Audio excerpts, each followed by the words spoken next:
जब दलितों के साथ न्याय की बात आती है तो अक्सर हमारी लचर सुस्त कानून व्यवस्था मामले को इतना खींच देती है कि आरोपी चैन की सांस ले रहा होता है और पीड़ित कोर्ट कचहरी का चक्कर लगाकर हार मान लेते हैं। स्वर्णों, दबंगों, माफिया और समाज से दुत्कारने के बावजूद पुलिस प्रशासन भी दलितों को दबाने का ही काम करता है और करप्ट अधिकारियों द्वारा उनकी शोषण की खबरें अक्सर सामने आती रहती हैं। नमस्कार, मेरा नाम है रीटा। आज की वीडियो में मैं आपको पिछले 24 घंटे में हुए दलित उत्पीड़न के उन 5 मामलों के बारे में बताऊंगी जो सबसे ज्यादा सुर्खियां बटोर रही हैं। दलित उत्पीड़न का सबसे पहला मामला मध्य प्रदेश से है, जहां एक दलित व्यक्ति ने अपने नाम के पीछे राजा क्या लिख लिया। कुछ जातिवादी दबंगों के कान खड़े हो गए। मात्र राजा उपनाम लिखने के कारण उसे इतनी बेरहमी से पीटा गया कि दलित युवक का एक पैर टूट गया और उसे काफी गंभीर चोट भी आई। ये घटना टीकमगढ़ जिले के मोहनगढ़ थाना क्षेत्र के कंचनपुरा गांव का है। पीड़ित युवक ने एसपी ऑफिस में 3 लोगों के खिलाफ मामला दर्ज कराते हुए बताया कि केवल सोशल मीडिया अकाउंट पर उसने अनुज राजा खंगार नाम लिख दिया था, जो उसके गांव के कुछ लोगों को रास नहीं आया। उन लोगों ने 1 अगस्त को उसे घेर लिया और नाम से राजा शब्द को हटाने को कहा, लेकिन पीड़ित ने इनकार कर दिया, जिससे गुस्साए तीनों लोगों ने उसके साथ मारपीट शुरू कर दी। उसे जाति सूचक गालियां दी। इस मारपीट में दलित युवक की बाएं टांग की हड्डी भी टूट गई है। उसे काफी गंभीर चोट आई है। हैरानी की बात तो यह है कि जब पीड़ित ने मोहनगढ़ थाने में मामले को दर्ज कराने की कोशिश की तो वहां भी पुलिस वालों ने लचर रवैया अपनाते हुए केवल मारपीट का मामला दर्ज कर लिया ताकि मामले को आसानी से रफा दफा किया जा सके। थक हार कर पीड़ित को एसपी ऑफिस में अर्जी देनी पड़ी। फिलहाल अभी तक इस मामले में एसपी ने भी कोई एक्शन नहीं लिया है। पीड़ित को न्याय के लिए अभी कितना इंतजार करना होगा ये कोई नहीं जानता। दलित उत्पीड़न से जुड़ी अगली खबर उत्तर प्रदेश के मथुरा से है, जहां एक 8 साल की दलित बच्ची के अपहरण और फिर बेरहमी से उसकी करने के मामले में एक 50 साल के आरोपी को फांसी की सजा सुनाई गई है।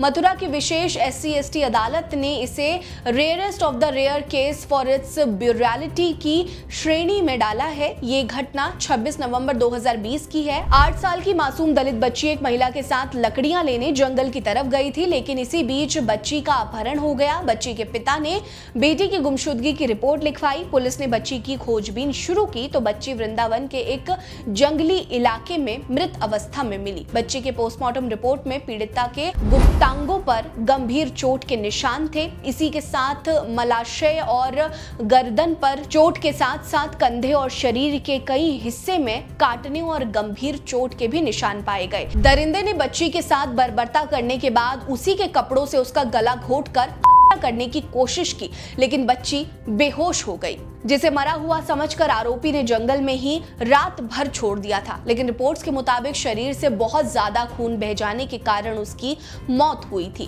कोर्ट ने इसे क्रूरता भरे अपराध के लिए आरोपी को सजाए मौत की सजा सुनाई है। दलितों से जुड़ी अगली खबर बिहार से है, जहां आगामी विधानसभा चुनावों से पहले दलितों ने अपने अधिकारों के लिए लड़ना शुरू कर दिया है। दरअसल बिहार के औरंगाबाद जिले के एक गाँव मुख्तियारपुर में दलितों ने प्रशासन के खिलाफ मोर्चा खोल दिया है। गांव की जर्जर सड़क को लेकर प्रशासन के खिलाफ पूरा दलित समाज एकजुट होकर खड़ा हो गया है। उन्होंने सीधे तौर पर नारा लगाना शुरू कर दिया कि रोड नहीं तो वोट नहीं। मुख्तियारपुर ओबरा चंदा पंचायत के अंतर्गत आता है। गांव के लोगों ने बीडीओ को भी अपनी अर्जी सौंपी और कहा कि अगर विधानसभा चुनावों से पहले पक्की सड़क नहीं बनाई गई तो वो वोट का बहिष्कार कर देंगे। ग्रामीणों ने सरकार की अनदेखी पर निशाना साधते हुए कहा कि सभी जगह सुविधाएं दी जाती हैं, लेकिन दलितों की अनदेखी की जा रही है। दलितों की बस्ती का हाल बेहद खराब है। पक्की तो छोड़िए, कच्ची सड़कों का भी पता नहीं है। ग्रामीणों ने ऐलान कर दिया कि अब वो अपना हक मांगेंगे नहीं बल्कि छीनेंगे। हालांकि वहीं दूसरी तरफ प्रखंड विकास पदाधिकारी मो यूनस सलीम का कहना है कि अभी तक इस मामले में कोई भी शिकायत नहीं मिली है। पहली बार शिकायत मिली है तो जल्द से जल्द कार्रवाई की जाएगी। हैरानी की बात तो ये है कि जब चुनाव आते हैं तब प्रशासन और शासन दोनों की आंखें कैसे खुल जाती हैं। दलितों से जुड़ी अगली खबर तमिलनाडु के मदुरै से सामने आई है, जहां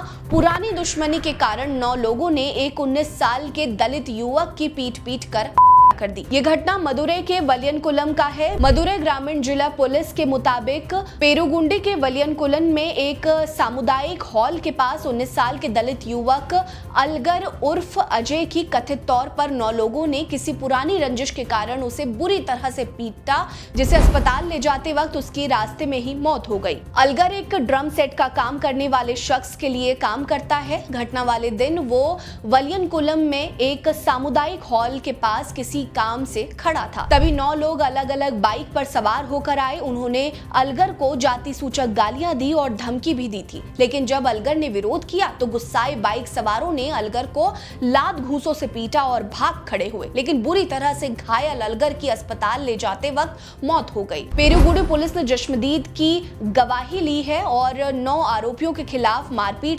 SC/ST अधिनियम के तहत मामला दर्ज कर लिया है और सभी 9 आरोपी कार्तिक, विष्णु, इंद्रजीत, पांडी, मुर्गुन, हरि राघवन, प्रवीण कुमार और करुप्पू को गिरफ्तार करके आगे की जांच शुरू कर दी है। दलित उत्पीड़न की अगली खबर उत्तर प्रदेश के रायबरेली से सामने आई, जहां एक दलित महिला के घर की दीवार गिरवा कर जबरन खरिंजा लगाने का मामला सामने आया है। ये घटना रायबरेली के लालगंज क्षेत्र के बरहा गांव का है, जहां गांव के प्रधान किशोर ने एक दलित महिला मीना देवी के घर की दीवार तोड़वा दी। पीड़िता ने बताया कि 24 जनवरी 2025 को मीना के घर में कोई नहीं था, जिसका फायदा उठाकर प्रधान किशोर ने दीवार को तोड़वा दिया और जबरन खरिंजा लगवा दिया। पीड़ित दलित महिला ने पुलिस में इसकी शिकायत तक की, लेकिन कोई सुनवाई नहीं हुई। मीना थाने के अलावा न्याय के लिए तहसील और ब्लॉक के कई चक्कर लगा चुकी है, लेकिन अभी तक कोई उसकी सुध लेने तक को नहीं पहुंचा है। थक हार कर पीड़ित महिला ने 2 अगस्त को जिलाधिकारी हर्षिता माथुर को पत्र लिखकर अपनी शिकायत बताई। पीड़िता मीना ने अर्जी दी है कि उसका घर गिराने वालों के खिलाफ ST/ST एक्ट के तहत मुकदमा दर्ज किया जाए। महिला ने शिकायत में बताया कि गांव के प्रधान ने धमकी दी है कि अगर उसने पुलिस कंप्लेन की तो वो पूरा का पूरा घर गिरवा देगा और गांव में रहना दुभर कर देंगे। महिला ने अपनी अर्जी में कहा कि उसके घर को फिर से बनवाने के लिए मुआवजा मिले और उसके सुरक्षा मुहैया करवाई जाए। समाज कितनी भी तरक्की कर ले, लेकिन जब तक जातिवादी आतंकियों में प्रशासन और शासन का डर नहीं होगा, तब तक दलित उत्पीड़न खत्म नहीं होगा। इस पर आपकी क्या राय है, हमें कमेंट सेक्शन में जरूर बताएं। वीडियो को लाइक करना मत भूलिएगा, चैनल को जरूर सब्सक्राइब कर लीजिए, अपनी राय हमें जरूर दीजिए। नमस्कार।